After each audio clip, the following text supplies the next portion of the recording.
using the university system as a job creation mechanism. And I can tell you from when I was a faculty member at UIC, I believe I'm going to restart the slide. Our budget was only, the departments and colleges, some of them only get like 5% of their budget from state appropriations. It's almost all tuition driven, which is why we've had to be dependent on international students. And now that international students are not necessarily wanting to come to the U.S. to study, so I guess it's a combination of deregulation and addressing the job killing regulations, helping to end the brain drain due to the high cost of tuition and the tremendous kind of administrative bloat that is driving our most talented and multi-generational wealth out of the state, and then a balanced budget initiative that kind of goes back to that same concept of right-sizing government and enforcing fiscal discipline. Thank you for coming to my TED Talk. That's awesome. You're ready for a common sense politics, Stephen. I feel like I should run for something at some point. I was going to say that myself.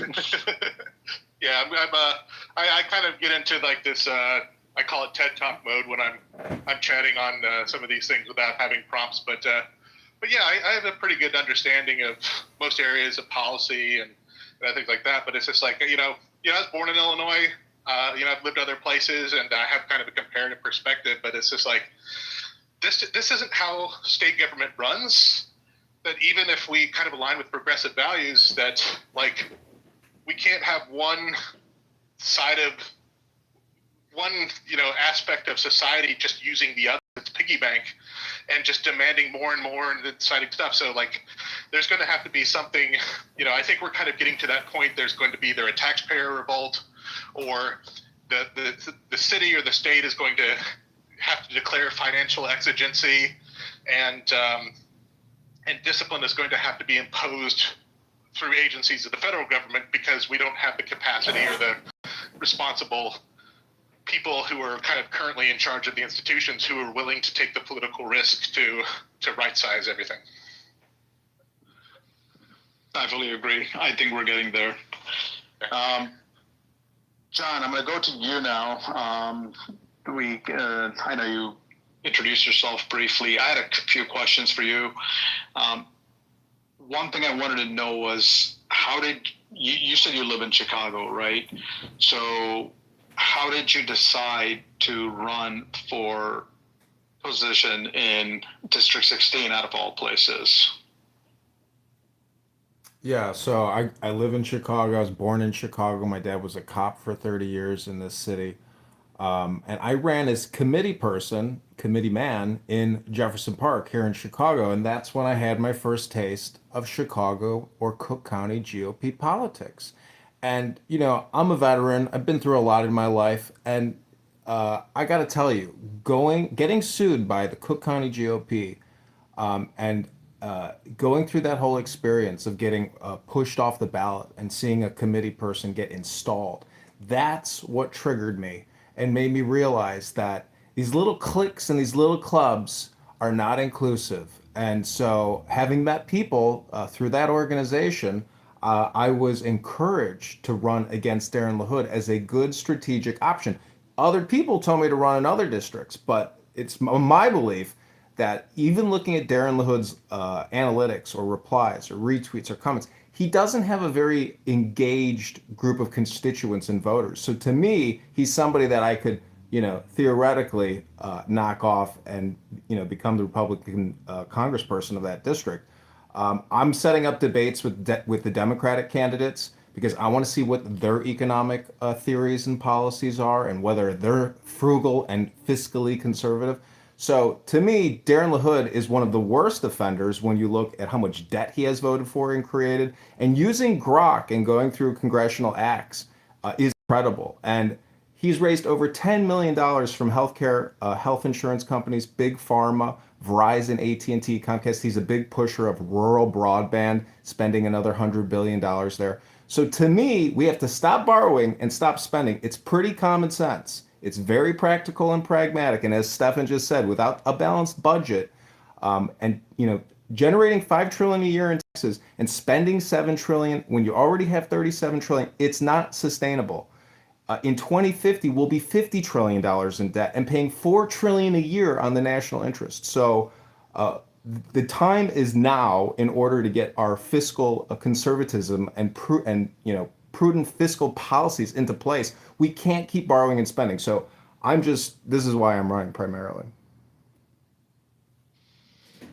Okay. And I understand that. And yeah, I mean, I respect your thoughts on it, but Darren LaHood, I think this is his third or fourth term, right? And it seems like he's got a very strong base in his district. So you're saying that your advisors have told you that is still the place that you No, can it's win? not advisors. You just look at his X account and his Instagram account. He's got no real constituents. I'm saying it's a paper tiger. He just based on the analytics. But listen, I understand it's a big No, network of so people. I'm sorry. I'm not talking about social media analytics. I'm talking about the votes that he got, and historically, right?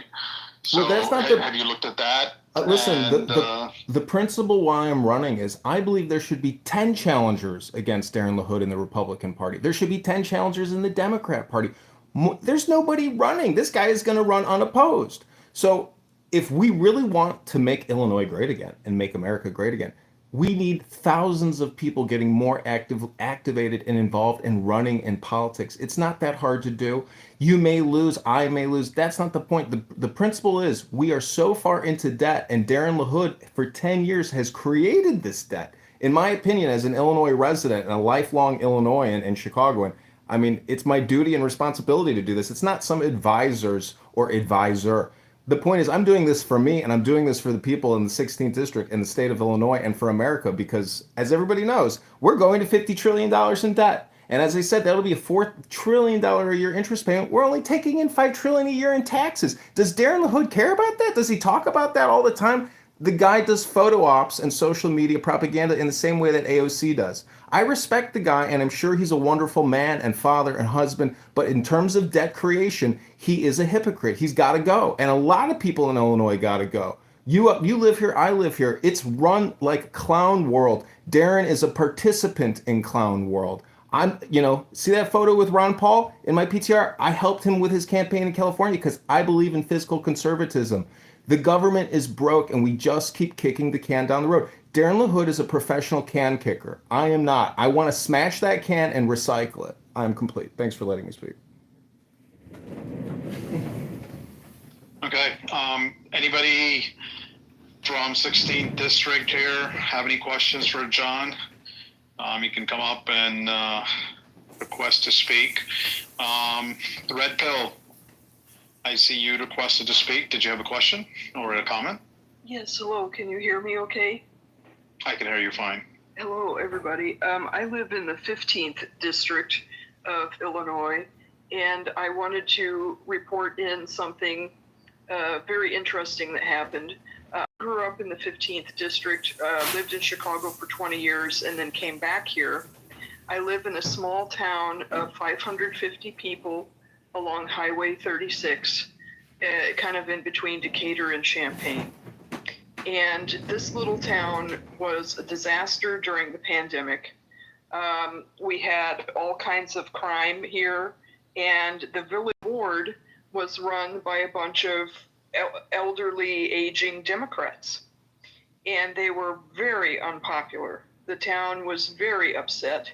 And one by one, they started leaving the board or retiring. And one by one, we replaced them with MAGA Republicans. And the small village now has a brand new board and a brand new village board president. The whole group is of a Republican mindset, and we are going to fix this little town. And just like a small town perspective is helpful, because sometimes you're in such a big city, you see so many people, you lose sight of these things. But in a town of 550 people, the Democrats who were in charge here were fining everyone and treating it like a homeowners association. If your grass is 2 inches too tall, you're getting a fine. and they, if you don't pay your water bill exactly on time, your water bill shut off, you're fined $400. Like things that were absolutely outrageous, and people were leaving this town, and I can't blame them because it was turning into a very bad place, crime out of control, things like that. And we're going to fix this town. We have to build a new water tower eventually. But the woman who was the village clerk, she, also a Democrat, left stacks of unpaid bills for the next people. And they're having to do all kinds of things. But I am joining this village board. I'm very proud and very happy. And we've got to flip Illinois red from the bottom to the top. And I read everybody's posts. I'm just very glad to be here, and I don't get out much because it's a small town, not like I used to when I lived in good old Chicago, and I could just go to any restaurant and museum anytime I wanted to. I'm a little more isolated now, but I read everybody's posts on here and try to retweet as much as I can. But it's just good to hear like the different perspective, because this is a different world. I lived in Chicago for 20 years. I know that world, but coming back home to my hometown was a big adjustment, and I got stuck here during the pandemic. But there's going to be a resurgence in this state, and I think MAGA needs to understand that Illinois is not a blue state. Illinois is a red state that needs to be liberated, and that's pretty much what I wanted to say. Great, thanks a lot for coming up, and thanks for sharing that success story. That does give us all a little bit more hope. And I think the difference is that, being a smaller town, people felt the impact directly, right? And there was less gaslighting that happens constantly, through media and everything, where, people are feeling one thing, but they're told to believe in something else, right? And here you felt it directly, and you took responsibility and took charge and made the change. So that's really good to hear. And I thank you for all your engagement. I do see that you're always engaged within the community, with everybody. So thanks for everything. Yeah, you too. Kyle, how's it going? Another day on this side of the dirt, my friend. So, a quick question for John. Well, one, nice talking to you again. Joining you in your little book club earlier today. Question: what is not the message? Because the message you have is correct. But what steps are you taking in terms of contact with like precinct committee men, people on the ground? What's your plan of attack to actually defeat LaHood? And again, just with ACDC's point, with him having such a big backing, be it good or bad, irrelevant on the point, what's your plan of attack to actually defeat him? And I agree with you, there needs to be more people. The fact you're a Ron Paul fan, man after my own heart. But more or less, I guess I'm just looking for the semantics that you have planned or laid out that you're currently working on or need help with, so on and so forth. Yeah, I mean, when I ran for committeeman here in Chicago, I hired people from the South Side off of Craigslist to gather signatures for me. I gathered, I don't know, 700 or 1,200 signatures. It took me 30 days to gather all the signatures. When I got sued and I looked at Stella Richards, the woman who ran against me, they generated her signatures in one day, and the ballots were so perfect, it looks like nobody ever even touched them. So my strategy is to get the amount of signatures to get on the ballot for the March primary. It's going to be a lot of work. I live in the northwest side of Chicago. I can hire people through Craigslist to generate these signatures for me, but I'll tell you, the people that gather signatures for you, it's a challenge to get them to affordably get these signatures created. But I'm going to try to recruit political activists from the left and from the right to help me get the signatures.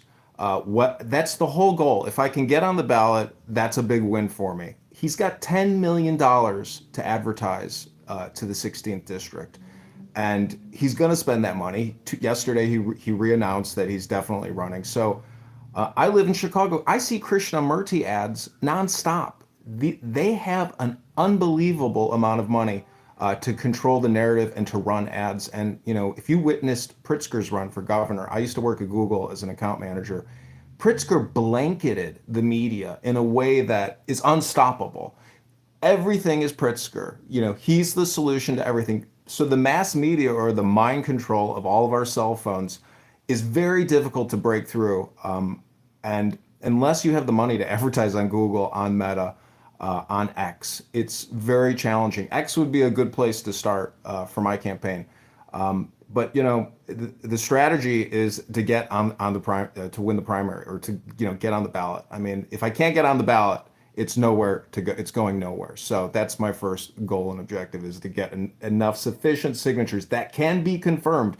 Because during the challenging process, I mean, they literally go signature by signature and challenge every single signature. They will sit there and waste their time challenging every single signature, signature by signature. I've been through the process. It's exhausting and ridiculous. But just to confirm and actually data verify every signature, to confirm that we actually have enough signatures to be on the ballot, in March, and hopefully get voted for. Because the voters in Peoria, in Rockford, if they're just going to be party loyalists and toss, vote for Darren LaHood over and over again for, going on 10 years. Plus, Darren LaHood signed a limitations. Anyways, the point is, that's the goal. I hope that's a sufficient answer for you. No, I mean, it is. Are you using, or do you have anyone with access to software like Numenar or anything of that, to where you know what doors to knock to essentially assure your vote, or assure your signature spot at least? No, I have no back-end data verification or any type of software again, these are going to be volunteers that I'll be paying out of my own pocket to gather signatures at grocery stores in Rockford, in Peoria, in Bloomington Normal. Okay. Yeah, it might be worth just seeing if any of the local PCs. And I'm not a fan of the tribalism. I don't like the down ballot R or down ballot D. I'd rather R if you're just going to down ballot one of them, but I'd rather an educated voter. That's why I say I'm more of a paleo libertarian. But nonetheless, I would reach out to possibly some PCs that you might be able to have assist you with the door knocking aspect of what doors you want to hit. Hello, John. So you can get the Cook County data at 69 West Washington Street. Both Chicago City data for voter, and the Cook County voter data at that address. Got it. Yeah. I mean, again, it's really just getting these people organized, 10 people, 10 towns. Yeah, and then doing a back end. I could try that. I can go down there and see what I can pull after I start generating signatures. But thank you. Yes. Do you also have a petition lawyer? Well, I know a Bazi from my first time running for committee person, but I don't have a lawyer working with me right now. No. But if you need one, I can introduce you one. Okay, sounds good. Yeah. What about as far as media? Someone like Greg Bishop, he's does a lot of conservative stuff. Next News, Gary Franchi. Also, I'm just thinking here. Shannon Adcock does a lot of things, and she's been on Fox News. I think she seems pretty plugged into how to get on TV and things like that. You should be getting on all the podcasts, trying to make national news as much as you can with what you're doing. It seems like the national perception of Illinois is that it's just a blue state. They don't understand that it's full of Republicans. And to get on some of these national outlets, I think you'd have to have a good story, give them a backgrounder. But I would think you would be able to. and then start trying to get these relationships going now. See if you can contact Scott Pressler. See if you can contact Charlie Kirk's camp over at Turning Point, and see what they can do for you. See how you can partner with them and get involved with what they're doing and plug in. Yeah, so someone reached out to Scott Pressler. He said no, Illinois is a lost cause. He will not come here. And for Charlie Kirk, if you can make through, primary, you have a better chance, because there's so many people want to get on his platform. I know, Terry Newsom knows Charlie Kirk. That's the way you can get, but, there's so many people, if you can get through primary, you have a better chance, because he's very busy. He's only have 1 or 2 days a month, a time off. Even if Scott Pressler won't come to Illinois, maybe just a phone call to the people he works with to see what their best practices are. Yeah. What they've learned, how they've done it, what their techniques are. Yeah. Maybe it's something that he could learn from his campaign. Because, I agree. Yeah. I would expect Scott Pressler to campaign for you, asking for advice would be really good. I can, ask someone, say if he can get on Zoom call or something, what he does is register people. That's what he does. He has like 70 some, people in his team spreading out, all over the place. Okay, thank you very much. I'm going to go to Rich. Rich, thanks for coming up. Did you have a question for John or for Stephen or anyone? Yeah, I was going to ask John. First question would be, do you believe that we should cut government subsidization into universities and stuff like that, and all the money that we're dumping into it from the federal government and also the state government?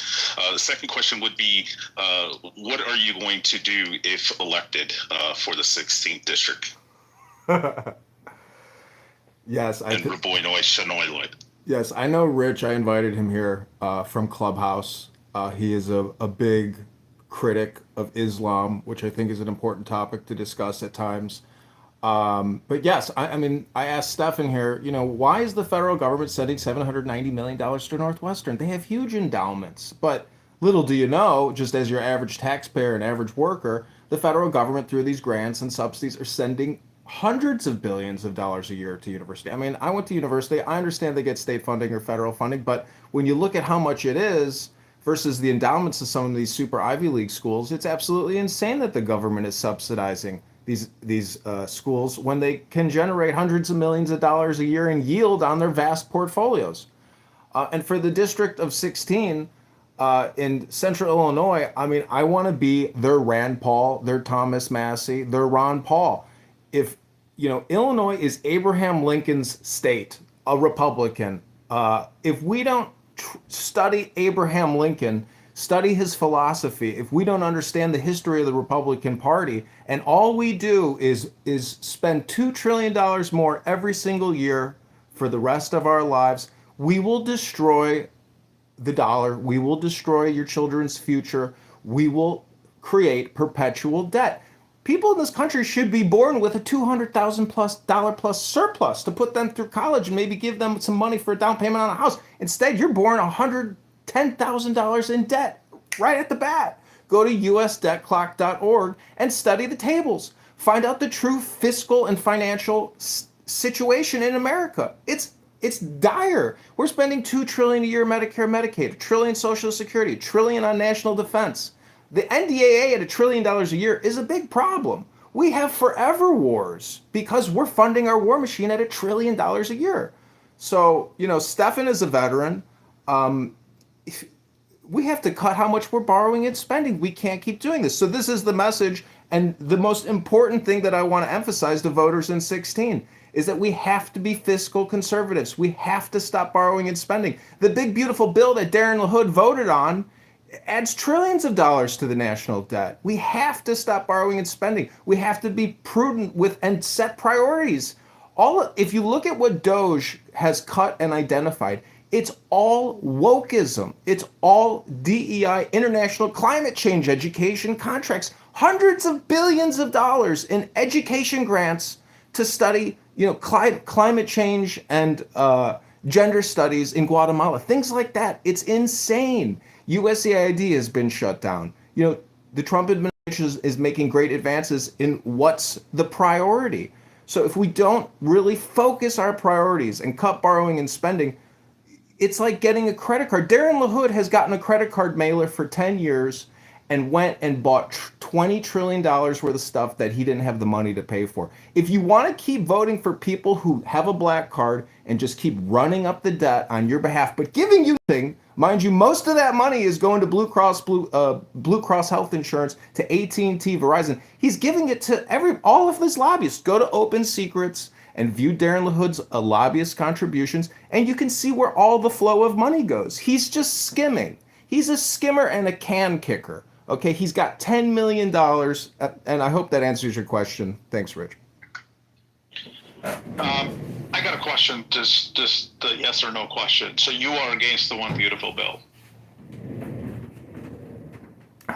Do you really John, have that's for do you. do you really have to ask yes or no questions? Because I'm for it and I'm against it. I believe that if we strip funding, the engine will get destroyed. You can't take the oil out of this machine. You'll destroy it. So I'm not against spending. I'm against the way we're spending it, where we're spending it, how we're spending it. The five, who, what, where, Well, that's when, what why, the bill and is how. about. The bill is about spending it specifically and where they're spending it. So, I mean, it's okay. I mean, many people are, so I just want to know if you're against it or for it.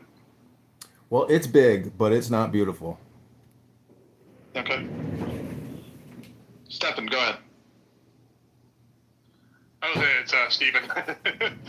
Sorry, John addressed you as Stephen, so I thought literally I was getting it wrong. So go ahead, Stephen. Yeah, no worries. No, but John's right. It's like, having taught public policy, one of the things that, like, 2/3 of federal spending is not what we call discretionary. Only 1/3 of what we spend each year actually goes through the congressional appropriation process, and of that, almost half of it is defense spending. So I think that's something like 1/6. If you take out defense, only about 1/6 of the budget is actually health and human services, housing, urban development, park service, all that stuff. 2/3 of it is mandatory entitlements, Medicare, Medicaid, Social Security, VA benefits, and as you mentioned, increasing spending on the national debt.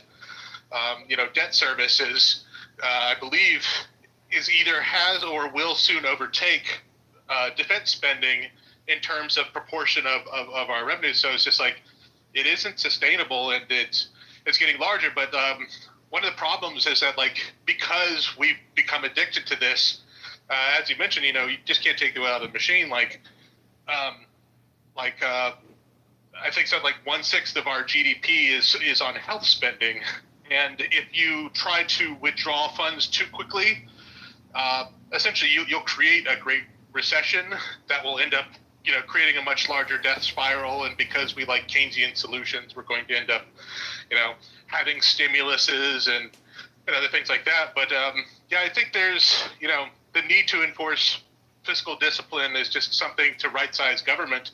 But there's been this kind of creeping, I see it in my own field of public administration, but this kind of, just increasing need to integrate government into all aspects of society, that as a proportion of state spending, the federal government, provides tremendous subsidy to states. If you look back to like 1930s and 40s, hardly any of the money came from the federal government to fund state programs and things like private universities. Now it's like, it's a majority of funding. So like, we've got to find a way to push towards privatization, deleveraging the state, and just bringing all these things down. And just kind of I don't know if this is a related or unrelated point, but I figure it hasn't stopped me before. In terms of accountability, it's one thing that most people know here is, or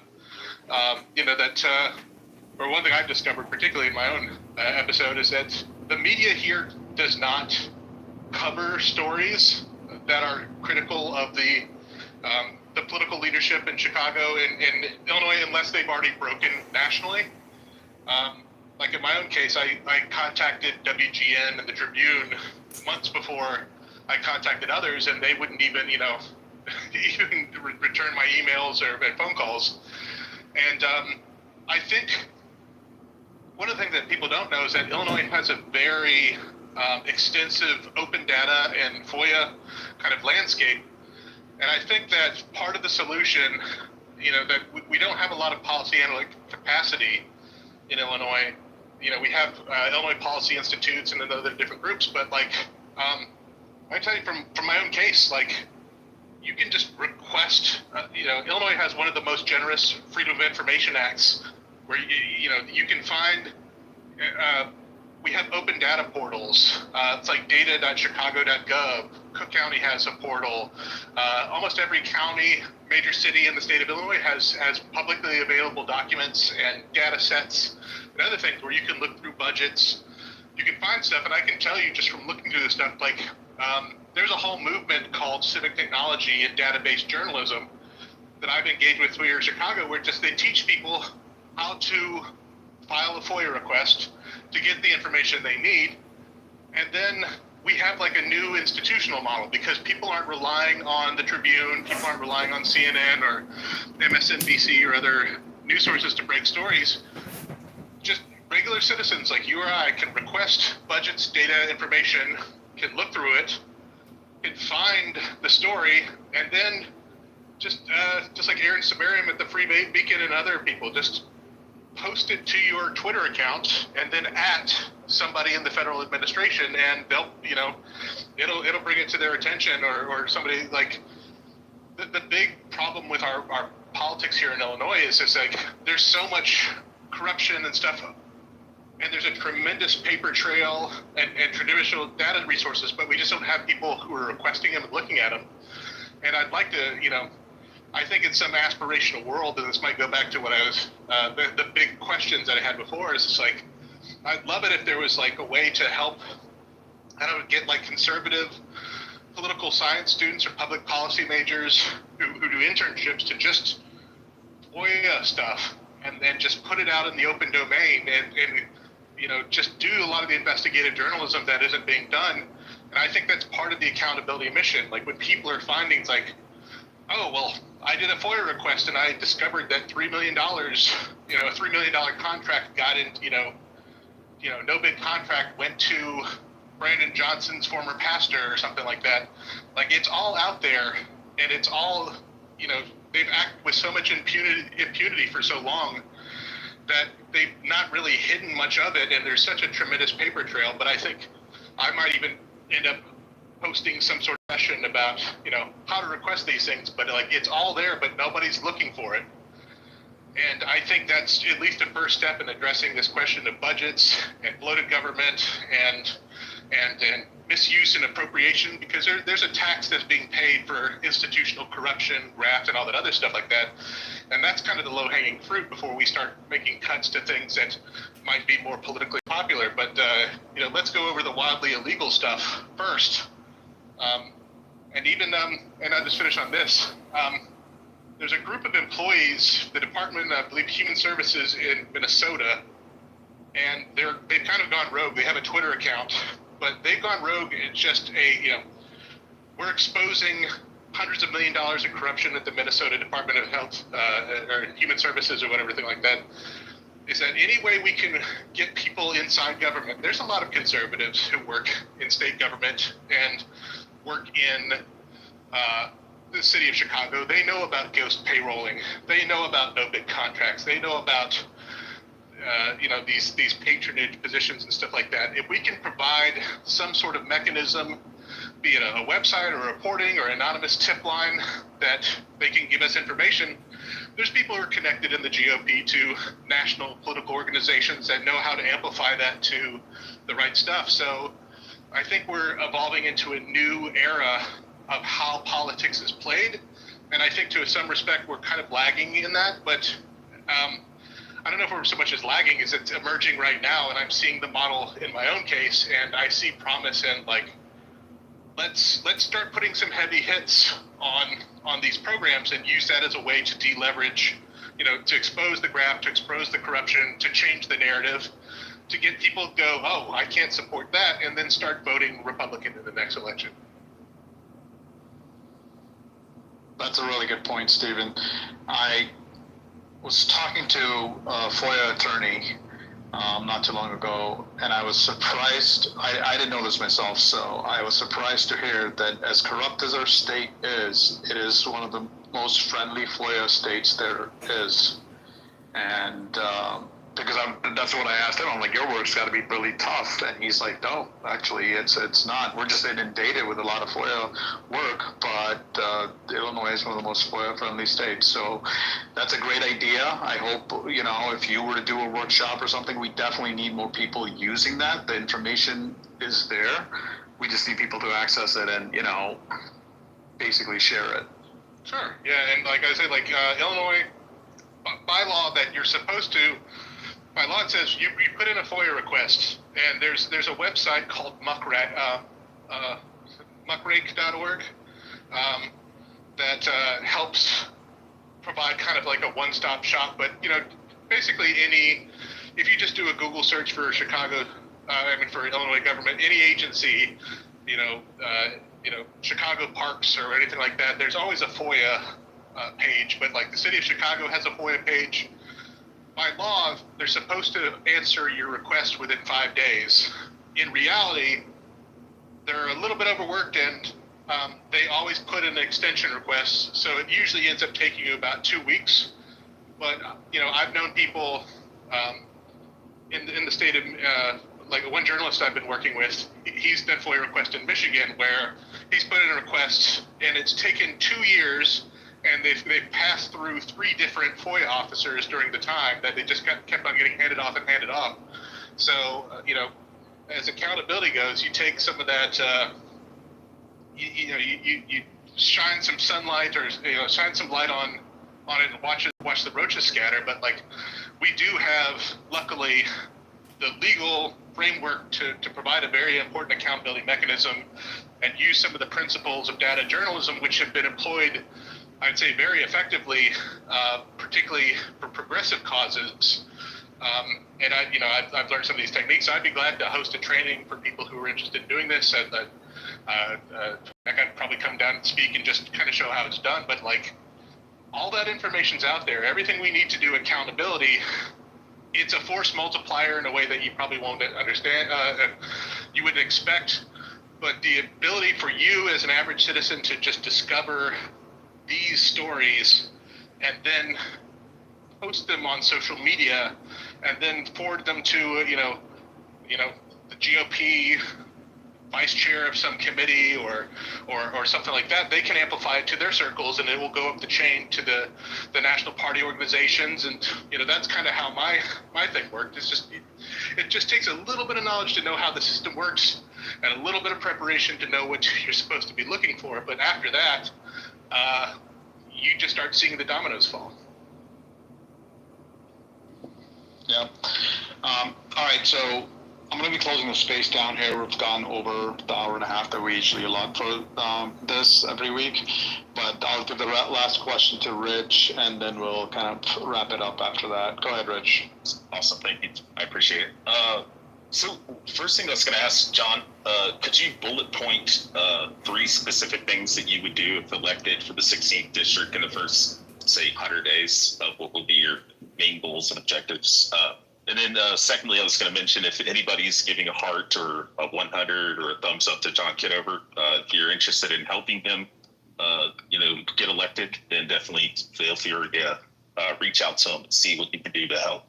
Thanks. Yeah. Hey, Rich. Every HR act that comes across my desk, like Darren LaHood, the can kicker, I will crush that can and I will say no. I am against all future additions to borrowing and spending. I want to see drastic cuts to Medicare, Medicaid. I think $2 trillion for the health outcomes that we get in this country. If we were to take $100 billion and build federal gymnasiums around the country and get people working out and watching their diet, you could easily cut hundreds of billions of dollars from Medicare, Medicaid. So it's not popular because Blue Cross Blue Shield really needs that money. and your local hospital chain really needs that money. I mean, when's the last time you went to a doctor? They do data entry. You'd be better off going to a physical therapist if your health sucks. All they do is do data entry and prescriptions. I would hardly call that being a doctor. That's like being a robot in a healthcare facility. So I think at 30, 35, with all this debt, if we don't change the way we're doing business and functioning as a society and get fiscally frugal as a people, I mean, the Constitution allows soldiers to go in your house, in times of emergency war. We have nothing to really worry about in terms of national security, invasion, things like that. We have to cut the NDAA by hundreds of billions of dollars. So, I mean, that's the message, I want to tell people in Illinois 16 is that Darren LaHood is never going to say no. You can use Grok and look at his congressional record and see countless trillion after trillion after trillion HR acts that he votes yes on. He's bought and paid for by big pharma, by big telecom, and he's going to keep funding the money, and he's going to keep increasing the debt at a linear level. So if you want to join me in my campaign and help contribute money so I can find young people in the top 10 towns in the 16th district to go to grocery stores this upcoming weekend to start gathering signatures, because this is a now operation. I have to get 20 signatures a day in order to get on the ballot in March. So if you want to help me, go to johnforcongress.com. It's a basic little website. I wrote a little essay on there because I was contacted by a news agency. And if you join the campaign, just follow my profile here. If you want to follow the campaign, just click my profile, and I would love for you to join me on this journey. It's only going to last a couple months. And I thank you all for listening here. And I want to thank Libs of Chicago, who posts incredible content, who exposes the rot in Illinois. And ACDC, thank you for having me on my show. And Kyle, nice chatting with you earlier. I do a book club this morning. I read the Constitution and created YouTube clips. So I think part of this is a communication war. We have no choice but to speak up and to spam them back, because the media and what all these politicians are doing, they're just creating spam. And when AOC is worth $20 million and Nancy Pelosi is worth $420 million with a $175,000 a year salary, the fix is in. They're manipulating the outcomes for themselves, and they just keep kicking the can down the road and pummeling us with nonstop taxation, nonstop borrowing, and nonstop spending. And I'm sick of living in clown world. So thanks for listening to me, and I hope you all have a great evening. All right, great. Thanks, John. Thanks for coming up. Thanks, Stephen, for coming up, and all the rest of the speakers, and the new speakers also, and all the listeners, of course. And with that, we're going to end the space tonight, and we're going to continue next week. We may have a great candidate. I'm in talks with James Mendrick to come on to the space. So hopefully he can make it next week or the week after, but we're going to have him on soon here too. So with that, I'm going to wrap up the space. Everybody have a great evening, and we'll talk again next week.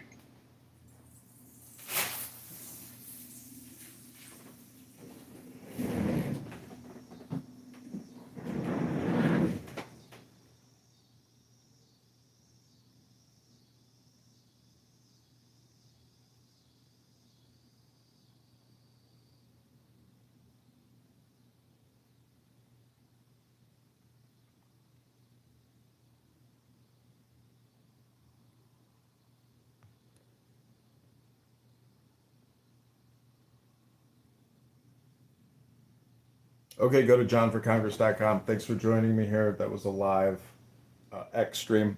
Let's jump into Clownhouse and see what the great Mojo X is pontificating on now. Mojo, going to young people. And when you get young people on your side, or just to know who they are, and yeah, even if their parents think differently, there's something about being free of all that stuff that is attractive. Okay, we're going to cut this and start the new There's live something stream on the about Mojo X feeling show. oppressed Hope that you guys doesn't enjoyed that last resonate with any fucking live body. stream. Hit the But like button and especially subscribe young now. people that are facing going out there in the world. You know, it's interesting to me. When I was younger, I thought I had more influence on changing the